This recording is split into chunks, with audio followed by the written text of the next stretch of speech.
ओम शांति। आज मुरली तारीख है 14 अप्रैल 2026। आज हम परमात्मा के मीठे महावाक्य सुनेंगे। आज बाबा कहते हैं, मीठे बच्चे, देवता बनना है तो अमृत पियो और पिलाओ। अमृत पीने वाले ही श्रेष्ठाचारी बनते हैं। जो ज्ञान अमृत पीते रहेंगे उनका आचरण कैसा होगा? श्रेष्ठ होता जाएगा, वो श्रेष्ठाचारी बनते जाएंगे। प्रश्न बाबा पूछते हैं, इस समय सतयुगी प्रजा किस आधार पर तैयार हो रही है? भाई, कौन सी ऐसी बातें हैं जो निर्णय करेंगी कि ये आत्माएं तो प्रजा में आएंगी और ये आत्माएं राजा रानी बनेंगी सतयुग में? उत्तर, इस ज्ञान के आधार से प्रभावित होते हैं जो लोग, जो आत्माएं इस ज्ञान के आधार से प्रभावित होती हैं, बहुत अच्छा कहती हैं, लेकिन पढ़ाई नहीं पढ़ती, मेहनत नहीं करती, वह प्रजा बन जाएंगी। है ना? बहुत सारी आत्माएं ऐसे होती हैं जो जितने भी मुरली के पॉइंट्स हैं, चाहे वो कोई क्लासेस हैं, चाहे कोई भी ज्ञान का पॉइंट है, वो कहते रहेंगे बहुत अच्छा पॉइंट है, बहुत अच्छा पॉइंट है, लेकिन उस पॉइंट को धारण नहीं करती, उस पॉइंट को अपने जीवन में आत्मसात नहीं करती।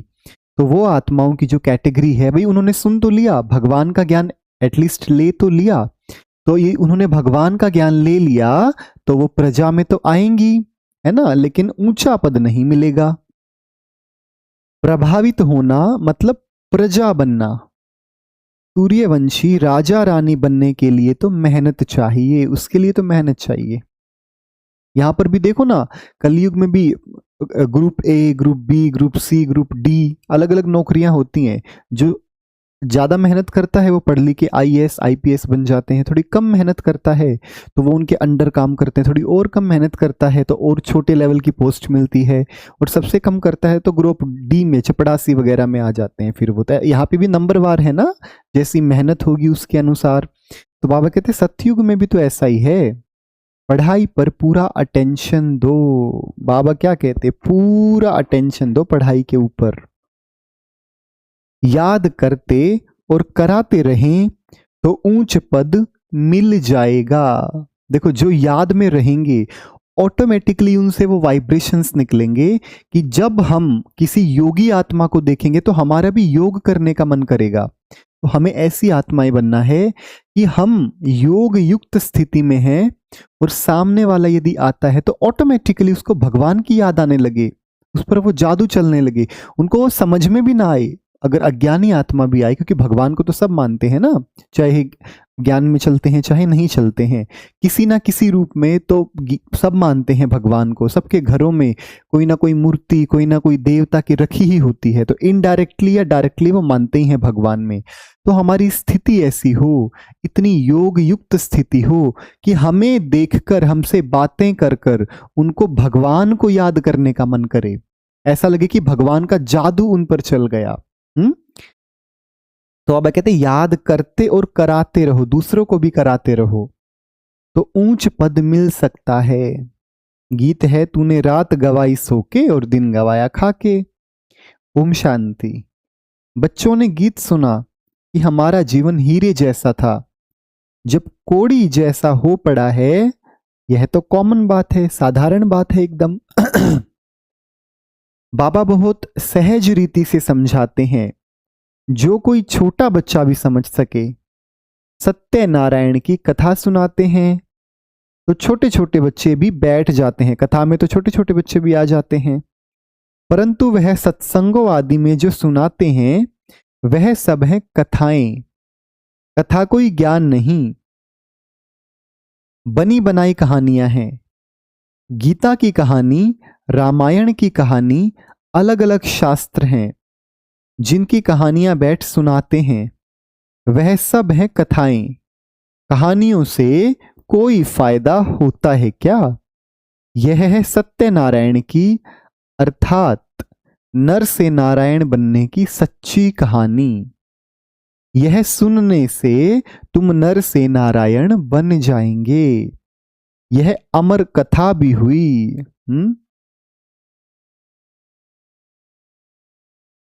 तुम निमंत्रण देते हो, आओ अमर कथा तुमको सुनाएं। तो तुम अमर लोक में चले जाएंगे, तो भी कोई नहीं समझते हैं। शास्त्रों की कहानी सुनते आते हैं, मिलता कुछ भी नहीं। जाएंगे लक्ष्मी नारायण के मंदिर में, चलो दर्शन करके आए, महात्मा का दर्शन करके आए। यह जैसे एक रस्म रिवाज चली आई है, जैसे रस्म चला देते हैं ना, भाई दर्शन करके आना है बस। किसी दो चार ने कुछ भी काम शुरू कर दिया तो हम भी शुरू कर देंगे। एक बार मैंने देखा था कि किसी मंदिर में ऐसे जैसे निकलते हैं ना नीचे से, तो वो टंग टू ऐसे बोलती है, वो मशीन सेफ्टी मशीन होती है। ऐसे छोटा सा गेट सा बनाते हैं, तो वो सेफ्टी मशीन होती है। उसके अंदर से निकलते हैं तो वो मशीन टू करके आवाज करती है। दो चार बूढ़ी आत्माओं ने, बूढ़ी माताओं ने उसको ऐसे ऊपर से टच करके यूं चुचकार लिया। वो गेट था, बस सेफ्टी गेट था, ऐसे टच करके यूं ऐसे माथे से लगा लिया हाथ को। तो उसके पीछे जितने भी थे सब ने उसको टच करके, छू के ऐसे माथे से लगाना शुरू कर लिया, जैसे कि वो भी कोई पूजा पाठ की सामग्री है या पूजा पाठ का स्थान है या द्वार है। तो बाबा कहते बस ऐसे जैसे रस्म बना देते हैं, दो ने किया तो फिर सारे ही करने लग जाते हैं। ऋषि मुनि आदि जो होकर गए हैं उनको माथा टेकते आए हैं। पूछो रचता और रचना की कहानी का पता है? भाई उनको रचने वाला भी कौन है, उनको ऐसा बनाने वाला भी कौन है? तो कहेंगे नहीं, अभी तुम बच्चे समझते हो कि यह रचता और रचना की कहानी तो बहुत सहज है, अल्फ और बे की कहानी है। बाबा और बादशाही। भल प्रदर्शनी में जो आते हैं वे कहानी तो ठीक सुन लेते हैं। जितने भी प्रदर्शनी में आएंगे सुनेंगे तो अच्छा है, बहुत अच्छा है, करते रहेंगे ना, परंतु पवित्र नहीं बनते। समझते हैं यह विकारों में जाने की रस्म रिवाज भी अनादि है। मंदिर में देवताओं के आगे जाकर गाते हैं, आप संपूर्ण निर्विकारी हो। फिर बाहर आकर कहते हैं विकार में जाना तो अनादि है। भैया तो शुरू से ही चलता आ रहा, पता नहीं कब से चलता आ रहा है विकार में जाना। इस बिगर दुनिया चलेगी कैसे? दुनिया की सोच करने लग जाते हैं, दुनिया कैसे चलेगी। बाबा कहते हैं जिसने दुनिया बनाई है उसको इतनी चिंता नहीं है दुनिया कैसे चलेगी, लेकिन विकार में नहीं जाएंगे तो आगे की पीढ़ियां कैसे, दुनिया कैसे चलेगी, उसकी चिंता बड़ी करते हैं। हमारे यहाँ मेन बाजार में एक भाई हैं, उनको 4 लड़कियां हो गई। छोटा सा कमरा है और वो एक लड़का फिर से हो गया, 5वां लड़का हुआ। एक लड़का फिर से करना चाहता है। वो बोलता है कि मेरे इसको कौन संभालेगा। वो एक कमरा रेंट पे, पता नहीं रेंट पे है कि कैसे है, थोड़ा बहुत पैसा होगा। इतने बड़े बड़े मोदी जी हैं, योगी जी हैं, स्वामी विवेकानंद है, जिन टाटा, पता नहीं कितने ऐसे हमारे धरती पर इंसान हैं जिनकी करोड़ों की संपत्ति है। उनको चिंता नहीं है हमारा वारिस क्या होगा, लेकिन जो छोटे छोटे हैं, जिनके पास छोटे छोटे घर हैं, उनको बड़ी चिंता रहती है, भाई हमारे संपत्ति को आगे कौन संभालेगा, आगे कौन बढ़ाएगा। तो बाबा कहते हैं इस बगैर दुनिया कैसे चलेगी, इसकी बड़ी चिंता कर लेते हैं। लक्ष्मी नारायण आदि को भी तो बच्चे थे ना, ऐसे कह देते हैं, तो ऐसों को क्या कहें। मनुष्य का लकब तो दे न सके मर्तबा, लकब मतलब मर्तबा। देवताएं भी मनुष्य थे, कितने सुखी थे। लक्ष्य, उनको कोई 2 सींग थोड़ा ना लगे थे, वो मनुष्य थे हमारी तरह। लक्ष्मी नारायण के राज्य में तुम बच्चों को बाबा बहुत सहज बताते हैं, बरोबर यहां भारत में ही स्वर्ग था, लक्ष्मी नारायण का राज्य था। चित्र भी हैं, यह तो सब मानेंगे कि सतयुग में उन्हों का राज्य था, वहां कोई दुखी नहीं था, संपूर्ण निर्विकारी थे। उन्हों के मंदिर भी बड़े बड़े बने हुए हैं। उन्हों को 5000 वर्ष हुए, अभी वह नहीं है। अभी तो कलयुग का अंत है। मनुष्य आपस में लड़ते झगड़ते रहते हैं, भगवान तो ऊपर ही रहते हैं निर्वाण धाम में। असूल में हम आत्माएं भी वहां रहती हैं, यहां तो पार्ट बजाने आती हैं। पहले हम लक्ष्मी नारायण के राज्य में थे, वहां बहुत सुख आनंद था। फिर हमको 84 जन्म लेने पड़े। गाया भी जाता है 84 का चक्र। हमने सूर्यवंशी में 1250 वर्ष राज्य किया। वहां अथाह सुख था, संपूर्ण निर्विकारी थे, हीरे जवाहरात के महल थे। हमने राज्य किया, फिर 84 जन्मों में आना पड़े। यह वर्ल्ड की हिस्ट्री ज्योग्राफी का चक्र फिरता रहता है। आधा कल्प सुख था, राम राज्य में थे, फिर मनुष्यों की वृद्धि होती गई। अगर बाबा ने क्या कहा, सतयुग में 9 लाख आत्माएं थी और इतनी जनसंख्या जो भी पूरे विश्व की जनसंख्या 800-900 करोड़ से भी ज्यादा है, ये पिछले 150-200 सालों में बहुत ज्यादा बढ़ी है। अगर मैं 1850 की बात करूं, 1850, अभी तो 2026 चल रहा है ना, 1850 की जनगणना के आधार पर उस टाइम की जनसंख्या पूरे विश्व की लगभग 125 करोड़ थी। 1850, अभी फिर 50 साल 1900 तक, फिर 2000 तक 150 साल, लगभग 175 से 176 साल में इतनी जनसंख्या बढ़ी। 125 करोड़ वो पूरे संसार की थी 1850 में, तो 125 करोड़ से होकर सीधा कहां पर छलांग लगाई है, 800 से 900 करोड़ पर। तो देखो कितनी स्पीड में मनुष्य बढ़ते जा रहे हैं। इतनी तेजी से जनसंख्या बढ़ती जा रही है। सारी परम धाम की आत्माएं नीचे आ रही हैं। जैसे कोई खेल होता है, उस खेल में पहले तो ड्रामा होता है, बारी बारी से एक्टर आएंगे, जिसका रोल होगा वो आएगा। लेकिन जब ड्रामा खत्म होने वाला होगा तो सारे एक्टर आ जाएंगे, जितने भी एक्टर थे सारे स्टेज पर आ जाएंगे। फिर फाइनल हेलो हाय करके सब वो ड्रामा खत्म हो जाएगा, चले जाएंगे, फिर वापस से शुरू होगा। ऐसा ही बाबा कहते हैं सारी आत्माएं आ गई धरती पर, क्योंकि ड्रामा खत्म होना है अभी। तो सारी आत्माएं आएंगी स्टेज पर। ये स्टेज ही तो है, रंगमंच ही तो है ये धरती। सतयुग में 9 लाख थे, सतयुग अंत में वृद्धि होकर 9 लाख से 2 करोड़ हो गए। सतयुग के अंत तक आते आते 9 लाख से 2 करोड़। फिर 12 जन्म त्रेता में बहुत सुख चैन में थे, एक ही धर्म था। फिर क्या हुआ, फिर रावण राज्य शुरू हुआ। राम राज्य और रावण राज्य देखो, बहुत सहज रीति से समझाता हूं, छोटे छोटे बच्चों को भी ऐसे बताना चाहिए। और क्या हुआ, बड़े बड़े सोने हीरे जवाहरातों के महल अर्थक्वेक में अंदर चले गए। भूकंप वगैरह आए तो वो अंदर चले गए। प्रकृति भी उसी हिसाब से हमें जवाब देती है ना, जैसी हमारी स्थिति होती है। तो जैसे जैसे हम नीचे उतरते आए तो प्रकृति भी फिर अपना उसी हिसाब से रिस्पॉन्स करने लगी। भारतवासियों के विकारी बनने से ही अर्थक्वेक हुई, भूकंप वगैरह हुए। हम विकारी बने तो क्योंकि हमारे विकारों का प्रभाव, हमारे विचारों का प्रभाव प्रकृति पर भी जाता है। फिर रावण राज्य शुरू हुआ।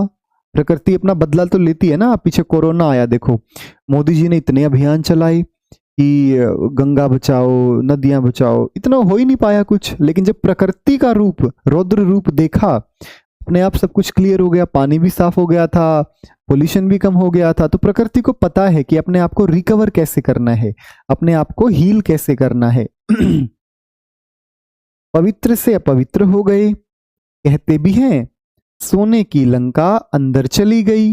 कुछ तो बचा होगा ना भी, थोड़ा बहुत तो बचा होगा, तभी तो ये सोने के मंदिर फिर बनाए हैं बाद में, जिससे फिर मंदिर आदि बनाए होंगे। भक्ति मार्ग शुरू हुआ, मनुष्य विकारी होने लगे।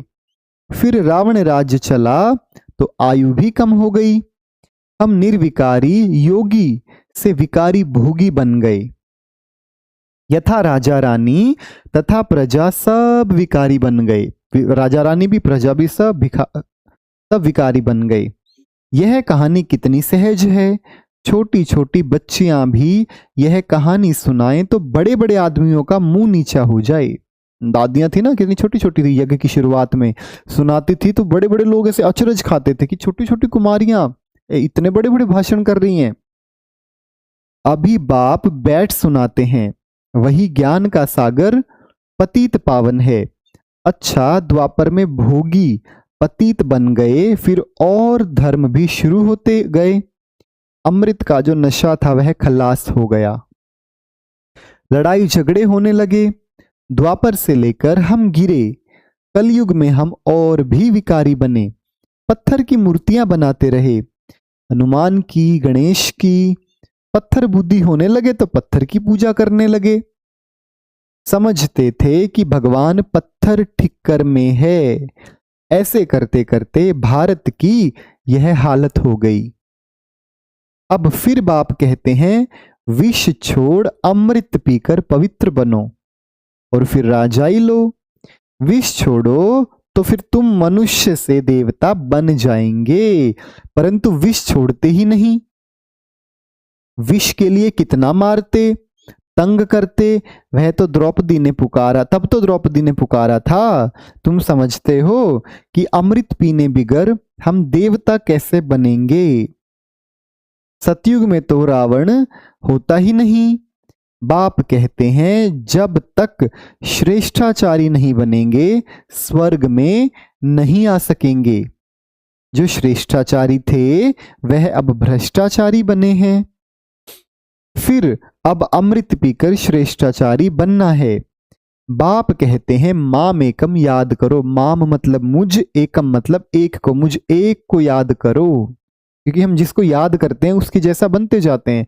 तो कलयुग में किसी को याद करने का फायदा है? हमें नहीं पता ना कब उसकी स्थिति अच्छी है, कब उसकी स्थिति नीचे है। तो जो अगर हम उसको याद करेंगे तो उसकी स्थिति हमारी स्थिति बनती जाएगी, हमारी स्थिति उसकी स्थिति जैसी बनती जाएगी। क्यों? क्योंकि प्रभाव पड़ता है कनेक्शन का। तो कलयुग में कौन ऐसा है एक जिसकी स्थिति हमेशा अच्छी, जो हमेशा परफेक्ट, उसको जब भी याद करें तो हम उसके जैसा बन जाएं? वो तो बाबा ही है। इसलिए बाबा कहते हैं, मुझ एक को याद करो, केवल मुझे एक को। क्या गीता भूल गए हो? गीता रची मैंने, नाम डाल दिया कृष्ण का। इन लक्ष्मी नारायण को यह राजाई किसने दी? जरूर भगवान ने ही दी होगी। अगले जन्म में भगवान ने राजयोग सिखाया, नाम डाला फिर श्री कृष्ण का। तो समझाने की प्रैक्टिस करनी चाहिए। बहुत सहज कहानी है। बाबा को कितना समय लगा? आधा घंटे में इतनी सहज बात भी समझ नहीं सकते। इसीलिए बाप कहते हैं, सिर्फ एक छोटी कहानी बैठ किसको समझाओ। हाथ में चित्र लो। सतयुग में लक्ष्मी नारायण का राज्य, फिर त्रेता में राम सीता का राज्य, द्वापर में रावण का राज्य हुआ। कितनी सहज कहानी है।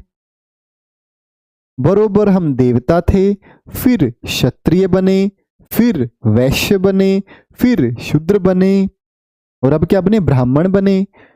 अभी अपने को देवता न समझने के कारण हिंदू कह देते हैं। हम तो हिंदू हैं। धर्म श्रेष्ठ, कर्म श्रेष्ठ। उस समय धर्म में रहते थे। हमारा धर्म क्या है? स्वधर्मात्मा का, शांत रहना। कितने सारे गुण थे उनमें, उनकी अच्छे तरीके से याद रहती थी, भाई हाँ ये गुण है हमारे अंदर। तो जब धर्म श्रेष्ठ था तो कर्म भी श्रेष्ठ था, काम भी उसी हिसाब से होते थे। लेकिन बाद में धर्म भ्रष्ट बन पड़े तो कर्म भी भ्रष्ट बन गए। ऐसी छोटी छोटी बच्चियां बैठ भाषण करें। आज बाबा छोटी छोटी बच्चियों को बोल रहे हैं, तो छोटी बच्चियां यदि मुरली सुन रही हैं तो सुनो ध्यान से। ऐसे छोटी छोटी बच्चियां बैठ भाषण करें तो सारी सभा में हियर हियर हो जाए। सारी सभा ध्यान से सुनने लग जाए। बाबा सभी सेंटर्स वालों को सुना रहे हैं। सब कहेंगे यहां अच्छा दिया जाता है। अब यह बड़े बड़े नहीं सीखते हैं तो छोटी छोटी कुमारियों को सिखाओ। कुमारियों का नाम भी है दहेली। बॉम्बे में, दिल्ली और मुंबई में बहुत अच्छी अच्छी कुमारियां हैं। देखो बाबा दिल्ली और मुंबई की बात कर रहे हैं आज। पढ़ी लिखी हैं, उनको तो खड़ा हो जाना चाहिए। इतना काम कर सकती हो। अगर कुमारियां खड़ी हो जाएं तो नाम बाला हो जाए। साहूकार घर की जो हैं वह मुश्किल हिम्मत रखती हैं। थोड़ा साहूकारी का नशा रहता है ना उनको। दहेज आदि मिलता है तो बस कुमारियां शादी कर मुंह काला कर देती और सबके आगे झुकना पड़ता है। तो बाबा कितना सहज समझाते हैं। परंतु पारस बुद्धि बनने का ख्याल ही नहीं आता। देखो जो नहीं पढ़ते हैं वह भी आजकल पीएम एमएलए आदि बन जाते हैं। हाँ, होते हैं ना ऐसे, ज्यादा पढ़े लिखे नहीं है लेकिन अच्छे मंत्री बन गए।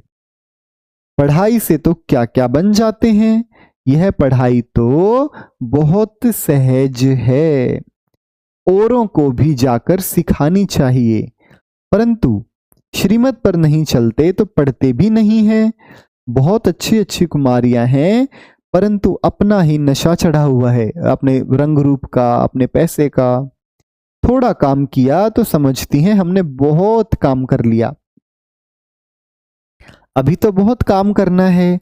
आजकल फैशन में ही कुमारियां रहती हैं। आज बाबा कुमारियों के ऊपर बात कर रहे हैं। देखो वहां तो नेचुरल श्रृंगार रहता है, यहाँ तो कितना आर्टिफिशियल श्रृंगार करते हैं। पता नहीं क्या क्या क्या क्या नाम भी उनके इतने मुश्किल होते हैं लेने भाई, इतना मेकअप का सामान होता है उनका। और बहुत सारी कुमारियां, बहुत सारी बहनें तो पर्स में ही रखती हैं, अगर थोड़ा सा भी धूल वगैरह लग जाए या थोड़ा सा भी मेकअप ढीला पड़ जाए तुरंत निकाल के अपना पाउडर वाउडर लगा के तुरंत तैयार हो जाएंगी।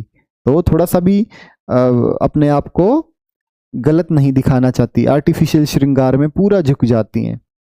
सिर्फ बाल बनाने में कितने पैसे देते हैं, बाल इतने महंगे महंगे बाल बनवाते हैं, बाप रे, बस पूछो मत। यह है माया का पंप। फॉल ऑफ माया, रावण राज्य, फिर राइज ऑफ राम राज्य। माया ने गिराया, अब राम राज्य में फिर ऊपर उठते हैं। अब राम राज्य स्थापन होता है, परंतु तुम मेहनत तो करो ना।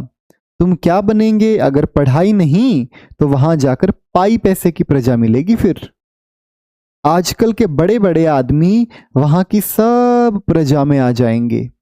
साहूकार लोग सिर्फ अच्छा अच्छा कहे अपने धंधे में लग जाते हैं, बहुत अच्छा प्रभावित होते हैं। फिर क्या भाई, टाइम ही नहीं, कहते हमारे पास टाइम ही नहीं है। आखिर क्या होगा, वहां जाकर प्रजा बनेंगे। प्रभावित माना प्रजा, जो मेहनत करते हैं वह राम राज्य में आ जाएंगे। समझानी तो बहुत सहज है। इस कहानी के नशे में कोई रहे तो बेड़ा पार हो जाए। कहानी बताई ना बाबा ने, कौन सी कहानी बताई, पिछले पेज पे ही बताई थी। हम पहले क्या थे फिर क्या बने। हम शांति धाम में जाएंगे फिर सुख धाम में आएंगे। बस याद करते कराते रहना है, तब ही ऊंच पद पाएंगे। अटेंशन पढ़ाई पर देना है, नहीं तो कहीं कहीं अटेंशन चला जाता है हमारा। क्लास में भी जब बच्चों का ध्यान इधर उधर होता है तो टीचर क्या बोलती है, hello everyone, pay attention here only, अपना अटेंशन यहीं रखो मेरे पास। चित्र साथ में हो। जैसे बाबा जब लक्ष्मी नारायण की पूजा करते थे तो चित्र जेब में पड़ा रहता था। ब्रह्मा बाबा की बात कर रहे हैं बाबा। चित्र छोटे भी हैं, लॉकेट में भी है ना, उन पर समझाना है। यह है बाबा, उन द्वारा वर्षा मिल रहा है। अब पवित्र बनो, बाबा को याद करो, कितनी नॉलेज है इन मेडल्स में। ये बैच देखिए, बैच जो लगा रखा है इनमें कितनी नॉलेज है, इसमें सारा ज्ञान है। इन पर समझाना बहुत सहज है। सेकंड में बाप से स्वर्ग के जीवन मुक्ति का वर्षा कोई भी समझाए तो जीवन मुक्ति पद का अधिकारी बन जाए। बाकी पढ़ाई अनुसार ऊंच पद पाएंगे।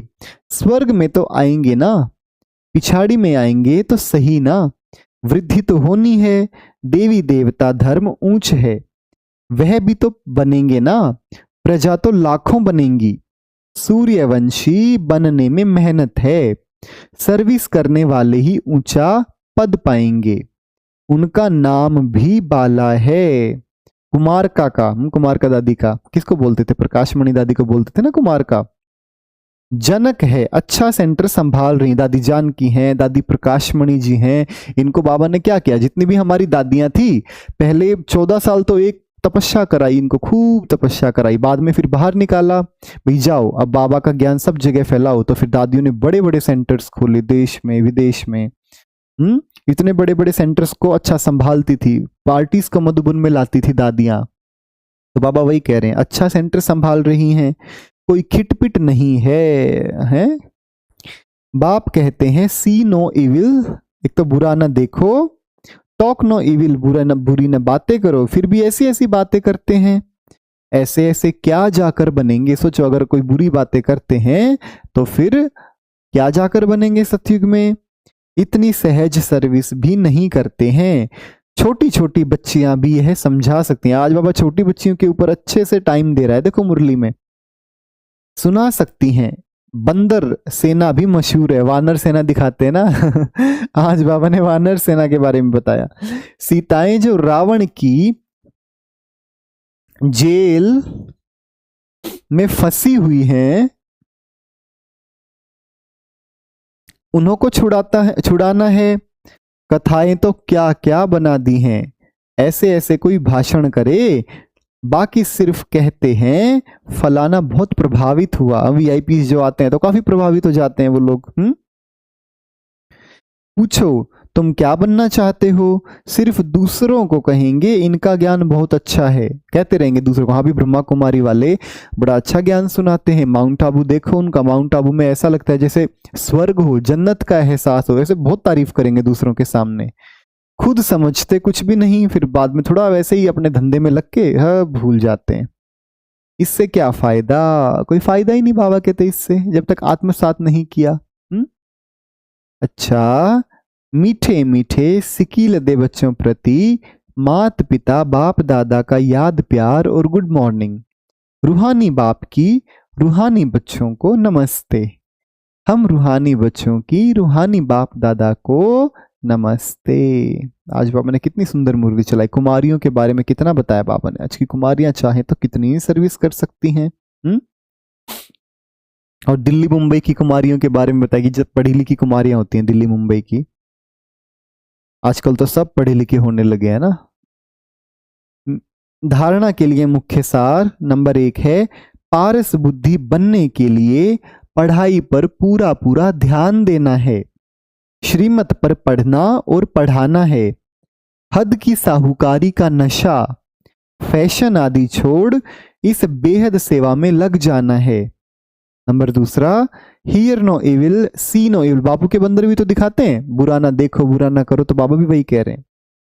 कोई भी व्यर्थ बातें नहीं करनी है, किसी पर प्रभावित नहीं होना है, नहीं तो प्रभावित हो जाते हैं। हाँ इतना अच्छा ज्ञान सुनाते हैं, तुरंत प्रभावित हो जाएंगे उससे। या फिर किसी के पास पैसा है, कोई पैसे से प्रभावित हो जाएगा, कोई किसी गुण से प्रभावित हो जाएगा, कोई किसी चीज से प्रभावित हो जाएगा। सबको सत्यनारायण की छोटी सी कहानी सुनानी है। वरदान, नए जीवन की स्मृति से, कि भाई अब हमारे को नया जीवन मिल रहा है, उसकी याद से, उसकी स्मृति रहे। नए जीवन की स्मृति से कर्मेंद्रियों पर विजय प्राप्त करने वाले मर्जीवा भव। नए जीवन की स्मृति से कर्मेंद्रियों पर विजय प्राप्त करने वाले मर्जीवा भव। जो बच्चे पूरा मर्जीवा बन गए, उन्हें कर्मेंद्रियां भी आकर्षित हो नहीं सकती। मर्जीवा बने अर्थात सब तरह से मर चुके, कोई मरा हुआ होता है, वो किसी की तरफ आकर्षित हो सकता है क्या? नहीं हो सकता ना। पुरानी आयु समाप्त हुई, जब नया जन्म हुआ तो नए जन्म नई जीवन में कर्मेंद्रियों के वश में कैसे हो सकते? ब्रह्मा कुमार कुमारी के नए जीवन में कर्मेंद्रियों के वश होना क्या चीज होती है?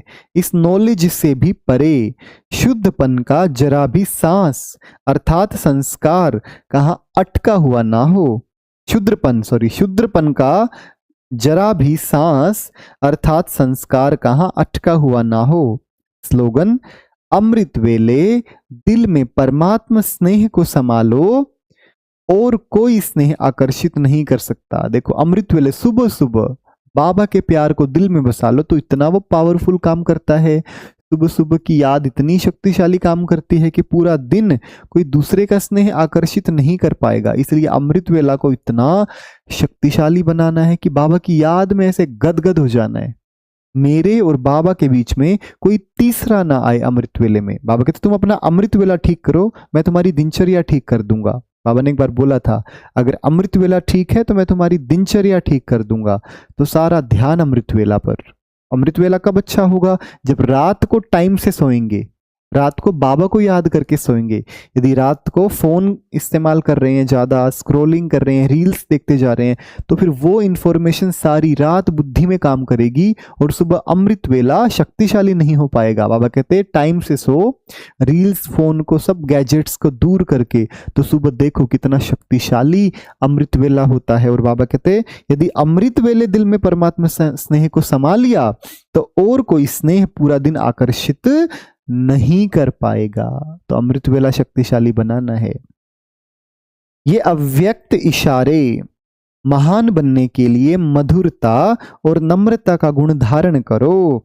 संगठन में सफलता प्राप्त करने के लिए सदा नम्र चित्त के तख्त पर विराजमान रहो। इसी तख्त पर बैठ जिम्मेवारी का ताज धारण कर भविष्य की पदवी बनाओ। तख्त से उतरना नहीं, इसी पर बैठकर काम करो तो सफलता मिलती रहेगी।